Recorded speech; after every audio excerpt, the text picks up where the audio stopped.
Hello there everybody, Sam's Trains here and welcome back to the railway. Today I'm looking at a brand new tank engine by Hornby.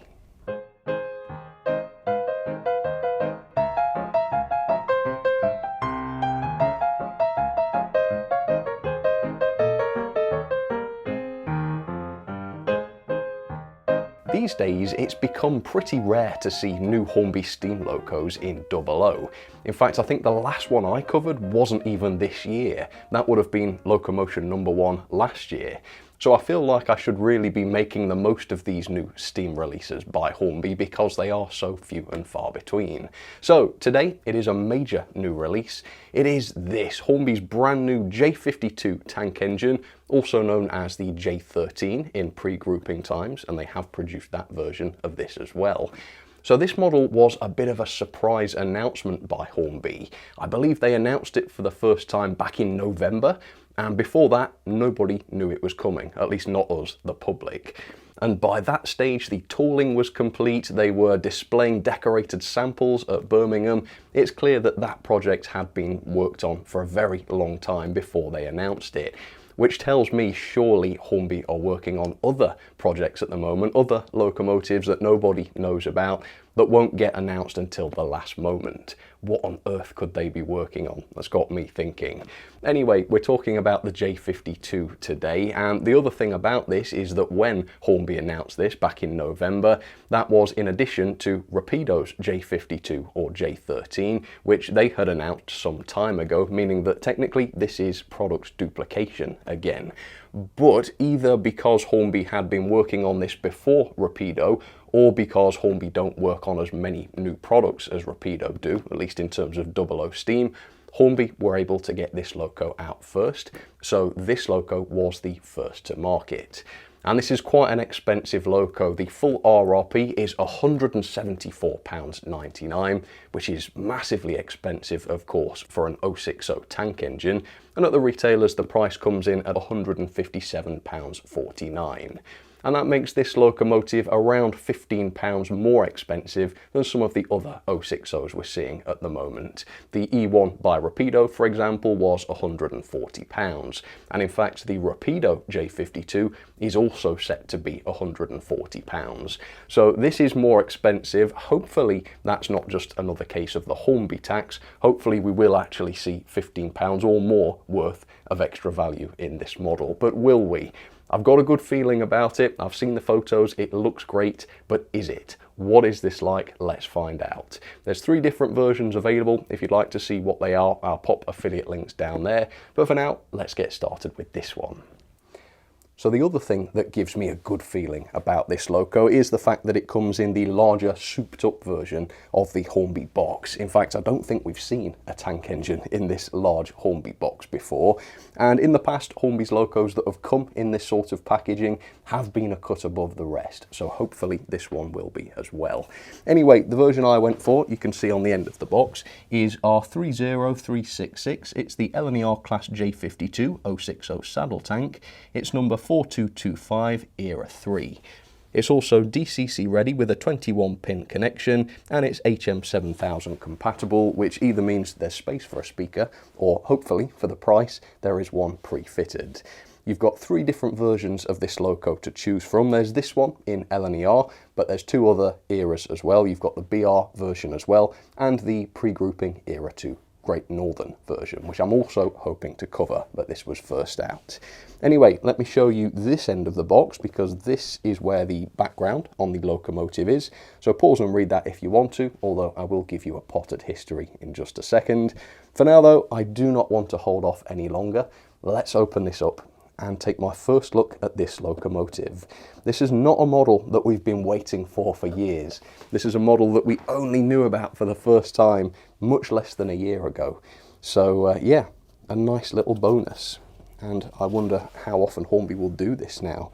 Are they moving away from those January announcements? There it is. Can't see it very well, but that LNER lettering is unmistakable. Oh, I'm looking forward to this one. I don't know. I'll probably look a fool, but I do have a good feeling about it. Right. Instruction manual for the J13 and J52. So they use the same chassis then. Okay. Whoa, this is nicely done. So lubrication, standard job, Crank pins, axles, fair enough. Accessories, I can see straight away we do have separate lamps. I don't know if they're working lamps this time. That was a bit of a disaster on the Black 5, but we've got some sort of lamp, which is good. Vacuum pipes and couplings, very nice. We'll see those later on. Body removal, so this is obviously necessary for chipping then. There's a screw at the front, it looks like, 2 screws at the back. The body lifts off, and there is the DCC decoder interface. Looks like a 21-pin socket, as the box told us. There's also mention of the firebox lighting, which apparently flickers on DCC. Hopefully it will work on analog. And it does say down here, a Sugar Cube speaker is pre-fitted to the model. Install the decoder to make use of this. So we do have pre-fitted speakers. That is awesome. And nothing much of any importance on the back. Right, here we go then. Let's open this up. It's in a big box with lots of padding. Does that mean this is going to be a heavy loco? I think it probably does. Yeah, this feels pretty heavy. And you know what? After the Rapido E1, as pretty as that was, I'm ready now, I think, for a nice heavy loco after spending so much money on it. So let's do that. Let's see what we get here. I can see the accessories and I can see the lamps. Let's take a look at these. All right, so yeah, beautiful lamps here. They don't have lenses as some premium lamps like the Westhill Wagonworks ones do, but they're nicely molded. You can tell they're sort of brand new tooling or whatever. Painted vacuum pipes and a coupling, a NEM tension lock. Presumably then the rear tension lock is pre-fitted. Right, opening. Let's have our first look. What is the finish like? Can't get a sense of this from the photos until I see it under my own lighting, so here we go. Ooh. Yep, it's pretty good. Hopefully you can see that. The light shines off it quite nicely. It's got a real satin finish to the top of the saddle tank there. Not too glossy, but not too plasticky and matte. And we've got a little mark on there from the packaging. Hopefully that will come off. Right, ready to lift? Oh, okay. Immediately I have felt against my fingers the cold touch of metal. Right, so what are we dealing with here? So, the running plate is definitely metal, so is the saddle tank. And my goodness, this is a heavy loco. You know, Hornby have made these before. There's a railroad version of this loco, which was really cheap and nastily built. This feels very strange, because it looks kind of like it. It's got the same saddle tanks, it's obviously in a similar livery, but it feels nothing like it. And then up close you see, wow, where has all of this detail come from? And that's to say nothing of all of the complexity here and the paintwork, which is basic on this loco, but still beautifully done. All right, so I'll take a closer look at this off camera, then I'll feedback, let you know what this is like in detail. But first of all, let's have a bit of background on the J52 in real life. The LNER J52 actually started life, as I was saying, in 1897 as the Great Northern Railway's Class J13, as designed by Henry Ivatt. Used for shunting work, 85 of these were built in total over 12 years, and they featured large saddle tanks, 2 inside cylinders, and a loco weight of around 52 tons. The J13 was based on the older J14 as designed by Stirling, and while the two classes were very similar, you can tell the J13s apart because they were built with domes. I don't think the J14s had those, at least not initially. Under the LNER, many of the J14s were rebuilt into the J13 design, and all of these 060 saddle tanks were reclassified by the LNER. Those that used to be J13s from the start were classified as J52-2, and the J14s, I believe, became J52-1s. By the time war broke out in the 1930s, the engines were very old and they were earmarked for withdrawal, but thanks to the war, they were actually kept in service. The final locomotive wouldn't actually be withdrawn until 1961, and every single example, barring just one, would be scrapped. The single preserved example, number 8846, was purchased and preserved by a chap called Captain Bill Smith, and this would become the first ever locomotive to be preserved from British Railways. Without this single locomotive, the entire J13 or J52 class would now be entirely lost. Okay, the Sam's Trains verdict is in. Hornby nailed it. This is a cracking locomotive, and you know what, I had quite a disappointing tank engine experience recently in the Rapido E1. Like I say, beautiful loco, but relatively poor quality in several areas. And you know what, I am so glad that this locomotive has come along now when it has, because almost every issue I picked up on with the Rapido E1 has been done so much better on this locomotive. And some people did say they thought I'd been too harsh on the E1, but this locomotive reassures me that I was absolutely right to say what I did, and I will now demonstrate to you how a locomotive of this price should be built. So first of all, it's almost entirely metal. Yes, a die-cast chassis, but we've also got the die-cast running plate and the die-cast metal tanks. And you won't believe the weight of this loco. So the weight is 237 grams, which is more than a Hornby 72XX. That's Britain's largest tank engine, by the way. And that makes it over 60 grams heavier than the Rapido E1, even though this is a shorter locomotive. 60 grams more, that is 12 of these 5-gram wheel balancing weights. 12 of these crammed into this locomotive that weren't in the Rapido E1. And I tell you what, that makes spending 150 plus pounds on a locomotive feel so much better. Like I always say, I don't mind paying the high prices. I buy these locos every time, I buy loads of them. The high prices themselves are not the problem. But when I pay a lot of money for a loco, I expect quality. And you know what? That's what we've got here. Handrails, are these moulded plastic? No, they're metal. And as a result, they are straight. All across the model as well. On the side of the cab, metal handrails. On the smoke box, metal handrails. Up on top of the tanks, metal handrails. What quality. Look at the fit of the chimney into the body as well. We've seen this done so badly recently, and yet the fit is very, very subtle on this loco. No big gap around it, absolutely spot on. Same with the dome. Look at that. This is not just a part of the moulding. This dome is separately fitted. And look how seamlessly it fits onto the top of the saddle tank there. Again, we've seen this done far more poorly recently. And do you know what? The finesse of this locomotive as a result of this quality build is fantastic. It looks so realistic. Right, let's talk about the livery then. So this is the basic livery. This doesn't have all the colour and the lining that the Great Northern version is going to have, but it's still been done splendidly.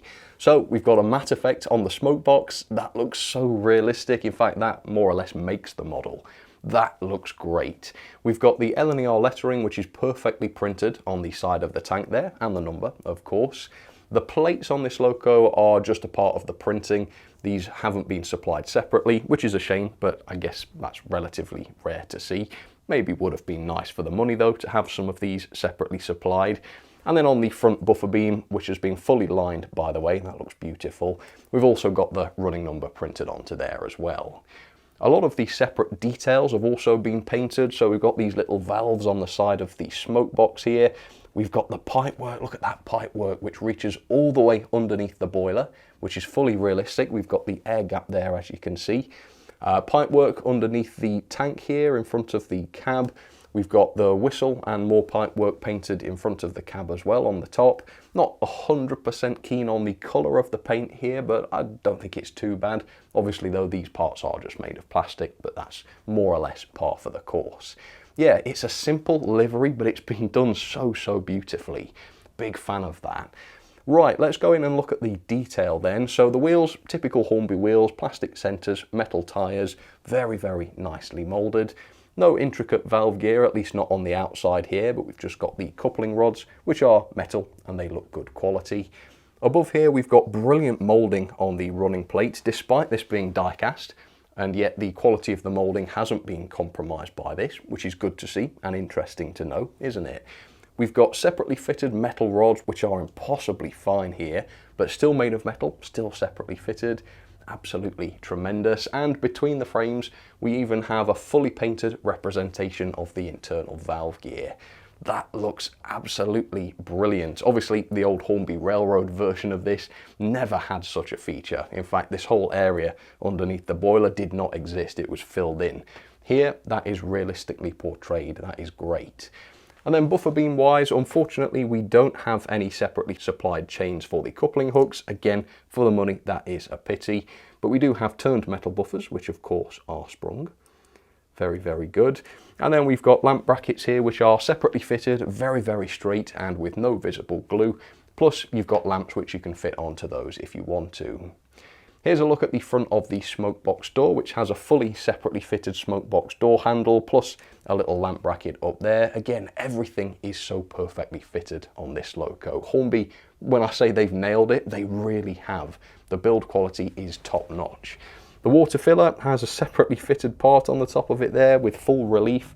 That looks so, so good. And we've already mentioned the safety valve area and the dome and such. Very, very well done. In terms of the cab, we've got glazing on the front, which is nice and flush. We've got a separately fitted vent, in fact two. We've got the vent at the front here and then the one at the back, which is free to open. It's a nice feature. Very snug fit that. It's not going to sort of move around unintentionally. It's not so loose that it sits at funny angles. Even that has been done masterfully. And then the cab interior itself is just fantastic. We've got full detail in here, separately fitted controls, loads of different parts. We've got full paintwork on the gauges, which looks fantastic. Even the pipework going to the gauges is fully painted. And of course we've got lighting in here too, in the form of the firebox flicker effect. Around the back, these bars on the windows are not separately fitted, which we have seen done before. Instead, these are just moulded onto the glazing parts, which I don't think is quite as good looking as them being separately fitted, but the effect is still okay, and they have been painted so that they stand out a little bit. So yeah, worth noting. And then the coal load looks nice and realistic, good shape to that, nice detail. And the little coal guard around there, again, is a separately fitted piece. Again, brilliant quality moulding on this part. And then here's a look around the back. We've got all of these lamp brackets separately fitted, beautifully straight as well, which is really good to see. Another similarly detailed buffer beam, of course, and we've even got a kinematic coupling on here, which again, I've not really seen before on a tank engine of this size. Hopefully that will work properly. It does look as though it's drooping down maybe a little bit, so that might be an issue, but we shall see. Otherwise though, the way this model has been done is so, so good. I'm very impressed with it, not only in terms of detail, but mainly in terms of quality. Metal construction, metal handrails, wire handrails. Some people were perfectly happy to see a loco released without these things, but not me. If I'm paying this kind of money, I want quality, and this loco proves that that is possible. So congratulations to Hornby. They nailed locomotion number one, and they nailed this one. That is in terms of looks, but of course that's only half the story. What about performance? Let's get this down onto the track, let's get it tested, and let's take a look at the mechanism. So there she is down onto the track, the J52, and she looks so beautiful on the track. And I don't even have a proper layout. I mean, on a serious LNER layout, this is going to look remarkably realistic. Anyway, I've done all the initial testing and running in. No spoilers on that for the moment. I'll show you that in just a second. After that, I took this apart to look at the loco on the inside, as well as just the outside, and that's what we'll go into now.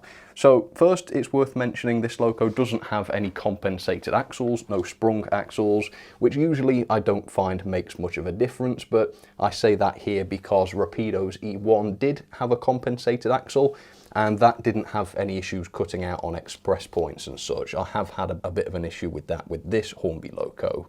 You can see we've got traditional wiper pickups touching all wheels, so it's all wheel pickup.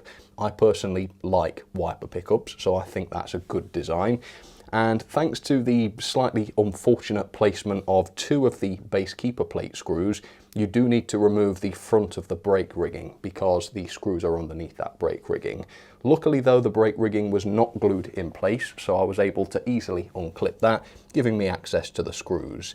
So by removing all of the screws on the base, plus unclipping the base at the front, which is an interesting new feature, I've not seen that done before, the base keeper plate is fully removable, brake rigging and all, which is an excellent design, and the pickups are connected to the chassis using these pogo pins, so you've not got any wires to mess about with during servicing, which is really, really good. We've also got separate bearings fitted to the driving axles. Again, what a good sign of quality that is. And surprisingly, it is the center axle that is geared. That's not what I was expecting. I thought the rear axle underneath the firebox would be the driven one, but it's not. The centre axle is, which generally I find to be a little bit better. You've got much less of a chance of the coupling rods jamming up like this, and to get that centre axle driven, you've got quite a few of these low relief gears making their way over to the centre axle there. So very interesting design. I would never have guessed it was centrally driven.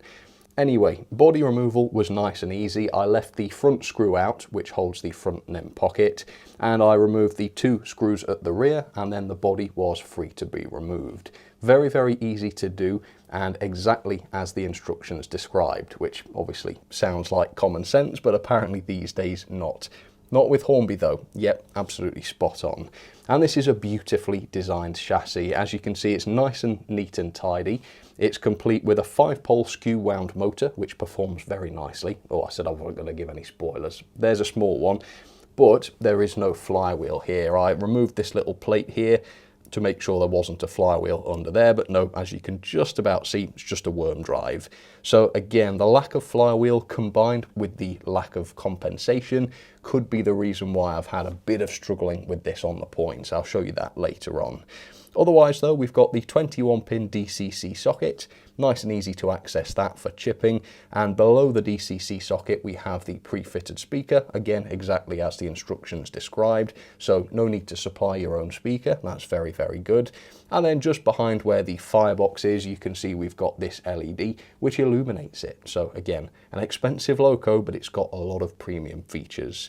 And then finally, the back-to-back gauging was impressively reliable at 14.3 millimeters for every single axle. And these were accurate to within 0.01 millimeters of each other for the most part. Very, very good. And that is comfortably just below the standard. That's about where most locos come in at. So yeah, it's a great mechanism. It's nice and serviceable, not too complicated. It's got everything I think it should have except for a flywheel. It is a pity about that.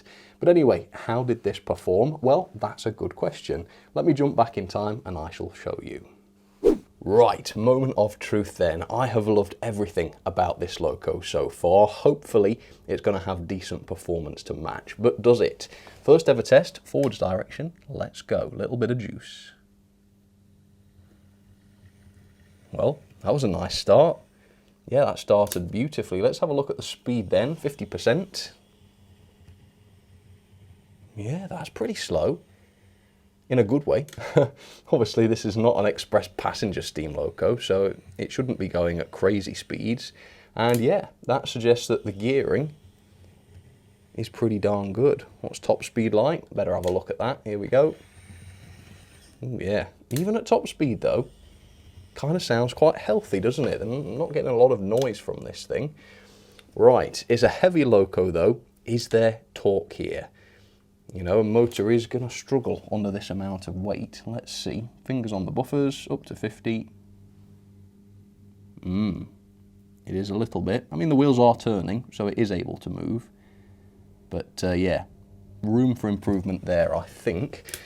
Last thing then, before I run this in, let's see what the crawl is like. So ease this up gently. Let's see if it can do it. Obviously, it's not running yet. And I will run this in before casting a final judgment, but let's see. Turning up. Oh. Okay. That is good. Slow down. Yeah, I can go even slower. Wow, so it does have performance to match.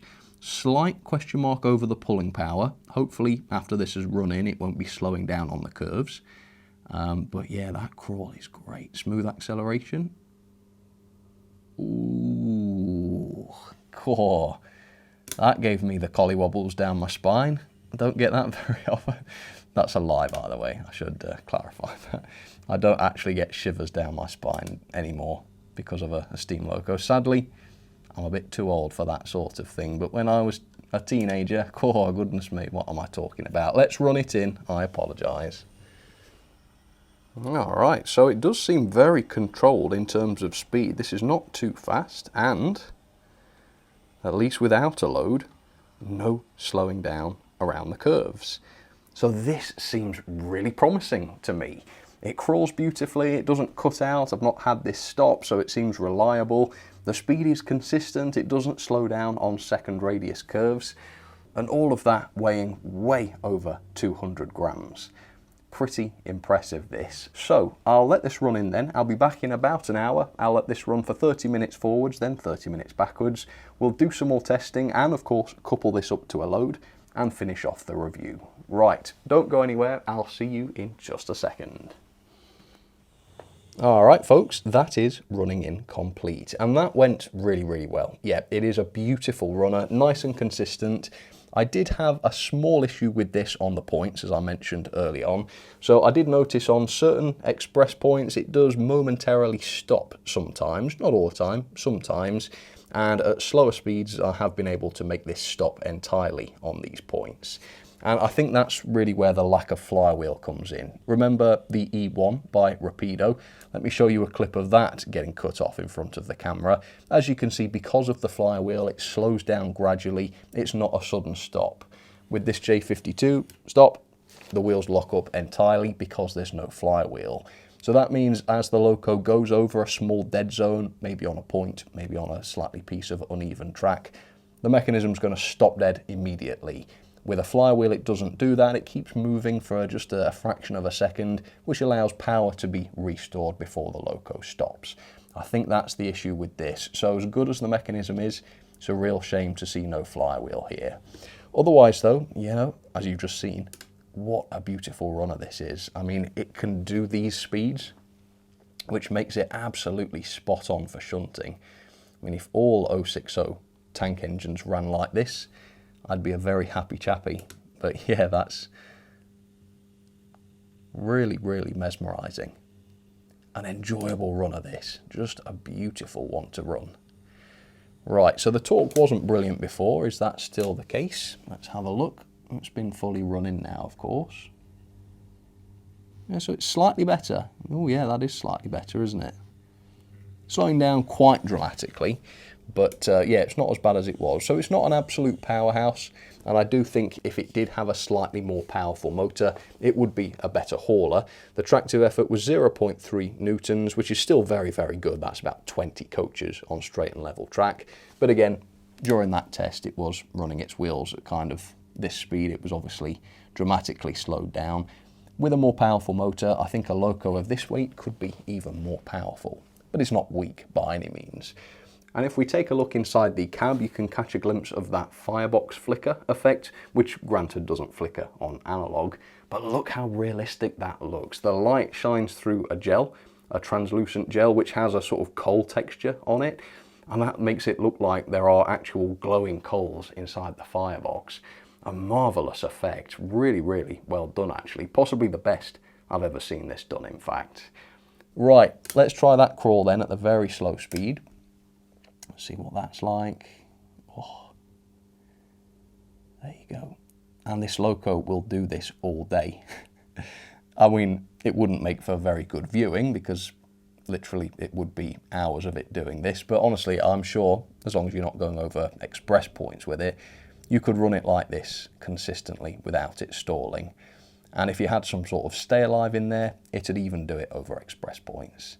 But yeah, it's amazing. And the really cool bit is that it can accelerate so smoothly as well. Oh, it's just so good. So it's not quite as good as the Rapido E1 because it has stopped once or twice on points. But apart from that, it holds up pretty well. Hard to argue with that performance. So I really wanted to test the pulling power of this. Let's see if we can get this to slow down on the curves. So I've set up quite a hefty freight train, lots of goods wagons. So let's go and couple up to that, see if it can shift them. I'll be quite surprised if it can, but we'll see.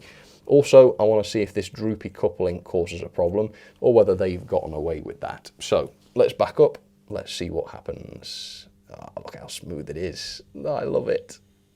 Right, let's do this gradually. Well, it sounded like hooks engaged, which is a good sign. Did they? Yep, they did. I thought it was going to give way again, but nope, they've stayed coupled. So that's good. Quite surprised by that. Obviously, though, that is a point for improvement. Droopy coupling. Yeah, that's a bit of a no-no, but everything seems fine. Let's accelerate. Yeah, for now, she's doing all right. Right, so on the middle line, I'm running a loco that I don't run very often. And this is the original Hornby. Well, it's not a J52 in this guise, it's a J13. But yeah, this is the Railroad J13. I say Railroad, I think this was released before the Railroad range, this particular version. But yeah, far more basic loco, absolutely beautiful. And up until now, this was your best option for a 00 scale J13. But now, of course, it's being replaced by Hornby. And this one's not out yet, the new version, that is. But I am hoping to cover that on the channel. I'm hoping to be equally impressed by it. And this is also stopped on the points. There we go. But yeah, still beautiful though. Still lovely in that Great Northern livery.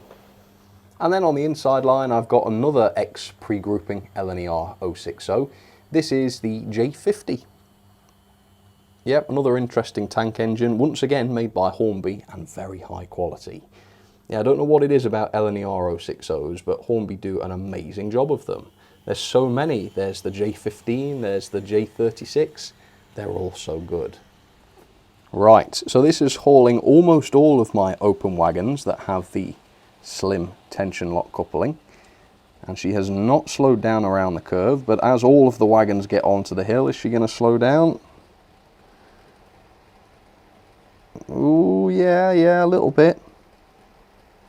She's done it. That's not too bad, is it? I've not counted all these wagons, but there's probably 20 there at least. So it's okay. It does the job. I mean, would you really want it to haul more than this? Probably not. Probably not. If you've got inclines and such, yeah, it's going to struggle a lot more, I would say, because my incline's only gentle. But do you know what? Overall, that performance is pretty damn good. I'm impressed with this. So that's it. I think it's more or less a full house. It's not absolutely perfect. I think there's a few minor areas for improvement, but on the whole, this is a great looking loco in terms of detail. It's brilliantly built in terms of quality, and it runs excellently as well. So well done, Hornby. I'm very impressed. The big question then is, where does this leave the Rapido J52? And I have to say, if the Rapido model is built like the E1 was built, I think Rapido might be in trouble. Because yes, it's cheaper, but it's only £15 cheaper. And on a 140, 150 pound model, £15 isn't that different. So I think if their model comes out and it's got a plastic body and plastic handrails and poor fitting chimney and dome and such, it's not going to compare well against Hornby's, is it? And personally, I wouldn't want to sacrifice all of this quality and the finesse just for the sake of saving £15. And I'm pretty sure others would feel that way too. So hopefully Rapido will do a better job of their J52 than they did the E1. Because if they do, and it's a model similar in quality and finesse to this, and it's £15 cheaper, then suddenly it starts to look like a very attractive alternative to the Hornby model, which is admittedly quite expensive, at least comparatively speaking. So I'm very interested to see what Rapido can come out with. We've seen through the Sterling single that they are capable of producing very, very high quality models. I think if they can pull another one out of the bag like that, then yeah, Hornby really will have some competition. Otherwise, if it's built like the E1 was, forget about it as far as I'm concerned, because this is marvellous. What a good quality model. And you know what? People call me silly for liking my heavy metal models. Maybe I am silly, but do you know what? This hobby is about enjoyment. And when I pay a lot of money for a loco and I pick it up and I feel metal and I feel weight, I think, do you know what? This was worth the money. This was worth paying £140 to £160 for. When I feel plastic, I feel kind of cheated. I have to say it. These models are not cheap. They should be quality, in my opinion. And that is just my opinion. You might disagree, but yeah, if you think I'm going to stop saying I think models should be metal when they're expensive, you're sorely mistaken. I think that is a hill that I will die on. And models like this show me that I'm right to, because the way I've enjoyed this model, I wish I could enjoy all models the way I've enjoyed this one. And the sheer quality of this model is thoroughly enjoyable to me. So yeah, that's what I think. Let me know what you think down in the comments. Let's have some ratings then for Hornby's brand new Class J52, and they have done a really wonderful job on this, and fortunately my score does reflect that. So level of detail I've given 4-star, which does seem a little bit harsh. Obviously this is a massively detailed loco and I love it, but that doesn't mean I'm going to give it a 5-star just because I happen to like this loco. I think objectively there are a few things that this loco could have done better in terms of detail. On the positive side though, the paint job and the finish looks really good, especially that matte effect on the smoke box. The cab interior is marvellous, including lighting, and the lighting effect in that firebox looks really good. We've got sprung buffers, we've got details between the frames, very fine scale metal handrails, really good. The only things missing would be some couplings, some cosmetic couplings for the coupling hooks, maybe some etched builder's plates to put on the side of the loco because the printed ones do look a little bit basic, and the bars on the cab windows are just moulded on. They're not separately fitted as they were on Rapido's E1, for example. These are only small things. On the whole, it's a marvellously detailed loco, but I do want my score to reflect that there could have been a few things done better. Similarly with performance, the performance was absolutely marvellous. The crawl is really something to behold. It's a nice, smooth and quiet runner. It's consistent in its speed, it doesn't slow down around curves, and it's relatively powerful as well. However, the torque isn't the greatest, as we saw from the torque test, and with a large amount of rolling stock, as I'm running it with today, it does slow down quite a bit up gradients. More powerful locomotives don't do that. And because of the lack of flywheel, it does occasionally cut out on certain points. Obviously, your mileage may vary on that, but for me, that's what it did. The pulling power then is very good thanks to its enormous weight of 237 grams. It came in with a tractive effort of 0.3 newtons or 20 coaches on straight and level track, which is the same as Hornby's new Black 5. Absolutely amazing, and it's the same as Hornby's 2MT, which was a far newer locomotive in real life, a tender loco, not a tank engine, and this thing matched it. However, if the torque was better, the pulling power would have been better than that because the wheels do slow down under maximum load. Not all locos do that, so perhaps if this had a coreless motor or something, it might have been even more powerful. That brings us on to the mechanism then, which is really good. So it's serviceable, reasonably easy to get the base keeper plate off, very easy to get the body off, which is great. We've got proper bearings on the driving axles, all-wheel pickup, which is very good. Nice modern 21-pin DCC socket, 5-pole motor, which does seem to be a good quality one. A pre-fitted speaker, which is handy, and lighting in the firebox. The only thing it doesn't have is the flywheel. And I think if it had the flywheel, it would be able to carry itself over express points a little bit better. That's the only thing I can come up with. Quality though, I cannot fault. This is such a good quality model. Yes, it was expensive, but you get what you pay for here. Almost all metal. This is a really well built loco. Loads of weight, like I say, 237 grams, and the build quality was also second to none. This is not a simple loco. There's a lot of separate parts on this. I would say every one of them was perfectly fitted. I don't think I saw anything wonky. Did you? Let me know. Very high quality. Built to last, excellent job, 5-star. Value for money then. Now, objectively, this is a very expensive locomotive. The RRP is £174.99, and at the retailers, you're talking £157.49. That is a lot for an 060 tank engine. It's about £15 more than other 060 tank engines coming out at the moment, and those I think are pretty expensive as well. However, you do get what you pay for, don't you? Because of that, I've given it 4-star. I think ultimately it is worth the money. Overall then, that is 8.48 out of 10, or a grade of A, which is very well deserved. I mean, Hornby really are doing a great job at the moment, and their new releases in particular are increasingly impressive, I would say. So into the logbook it goes, where it is 6th place, comfortably in the top 10, above the Accurascale Class 50 and below Bachmann's 150. So, can I recommend this locomotive? Yes, I can, and I cannot wait to see the pre-grouping version of it. That is going to be something special. Alright then folks, well that was my full review of the Hornby J52. And that is not the end of the J52 story, because I am hoping to cover the Great Northern Green version of this model. So there will be another review of that quite soon. The loco's not out yet, but I think it's coming soon. So stay tuned I'm hoping that one is going to be a real thrill too. And then of course beyond that, we've got the Rapido J52 to look forward to. What is that going to be like? Are they going to hit it out of the park? Are they going to produce a really good model that is capable of actually competing with the Hornby model? And I have to say the standard set by Hornby is very, very high, so this ought to be interesting. But for now, we will leave it there. Thank you very much for watching. If you'd like to try one of these models before they sell out, I will pop an affiliate link down in the description. For now though, once again, thank you ever so much for watching, and I'll see you very, very soon for another review. Alright, cheers folks, you take care.